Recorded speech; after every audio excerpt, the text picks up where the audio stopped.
Welcome back to Face the Nation. We go now to the head of the Democratic National Committee, Jaime Harrison. He joins us from Columbia, South Carolina. Mr. Chairman, great to see you. Good morning. Thank you so much for having me. So you heard in our battleground tracker that there's momentum Democrats have. Do you believe that momentum is real? And is it so real, Mr. Chairman, you're prepared to predict this morning Democrats will retain their slender majority in the House of Representatives? That momentum is real, and I've been predicting since I became chairman that Democrats are going to keep their majorities in the House, that they're going to grow the majorities in the United States Senate, and we're going to pick up some governor's mansions along the way. So our battleground tracker shows that 33% of the country believes Democrats have a plan to battle inflation, meaning the vast majority of Americans don't believe Democrats have a plan to deal with inflation, the number one economic issue in the country. Now, I know you'll probably refer to the Inflation Reduction Act, Mr. Chairman. I invite you to do that. But also polling tells us that after the American Rescue Plan and the infrastructure plan, either you didn't sell it or the American people didn't give Democrats credit for it. What's going to be different? Well, listen, in the end of the day, this is about the accomplishments of this administration.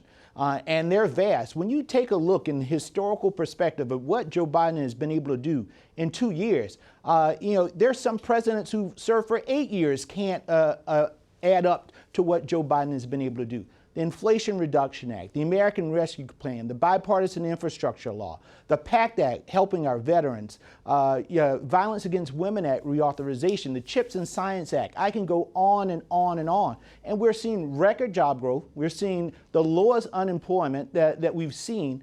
And this is the package that Joe Biden has done because his focus has been on improving the standing of all of America's people. And that's what we've done. That's part of our plan. And we're seeing gas prices right now go down. We're seeing now that seniors are so excited that prescription drugs costs are going to go down, capped at $2,000. For the first time ever, Medicare is going to get an opportunity to negotiate lower prescription drugs. We would have gotten insulin prices down for all of Americans, but the Republicans voted to take that out of the legislation. So in the end of the day, Major, what we're seeing is that the American people are waking up to how Democrats under Joe Biden have been delivering for the American people, while the Republicans definitely don't have a plan. The only plan they do have is how to gut Social Security and Medicare. You can ask Rick Scott about that. But Democrats are fighting for the American people each and every day. Mr. Chairman, the president took pains to highlight abortion as an issue in the midterm elections this week.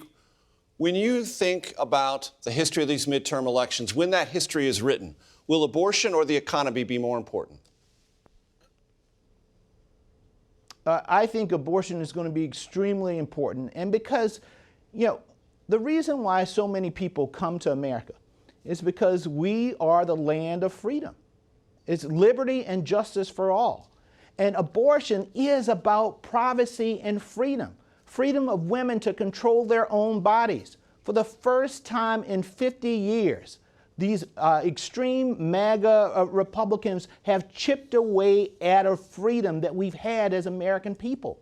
And women are upset about it. Men are upset about it. And you're seeing it in special election after special election. You saw it in Kansas, that people are rising up because they know it's a slippery slope. You take away privacy and freedom rights. You're chipping away at voting rights. You're going after people's freedom of speech. I mean, that is not who America is. But that's who the MAGA extremists in the Republican parties want America to be. Joe Biden is standing in that gap and saying, you will not do this. You will not do. President Joe Biden is there. You will not do this on my watch. It's about protecting freedom, and that's what the Democratic Party is doing each and every day. Mr. Chairman, earlier this week, the president referred to the MAGA, Make America Great agenda, as almost like, quote, semi-fascism. You heard the president's inaugural address the same way I did. In that inaugural address, President Biden said we should not view each other as adversaries in this country, but as neighbors, and we should treat each other with dignity and respect. How does semi-fascism, as a label for the Republican Party, fit with that inaugural address? Well, the one thing that President Joe Biden has always been consistent. And he has always been somebody who does what my grandfather used to do, which is speak it plain.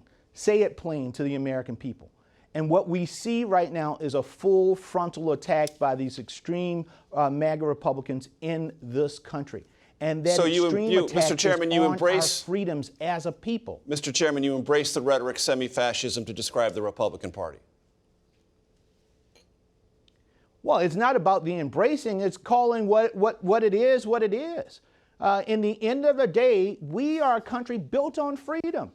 And when you chip away at that, when you see the bullying that takes place in places like Florida with DeSantis, when you see them chip away at privacy rights, when they try to demonize the other, the attacks on transgender kids and their families, the attacks on marriage equality that we're hearing from the Supreme Court. This is not who America is. We're about freedom and rights for all of America's people, not just a select few.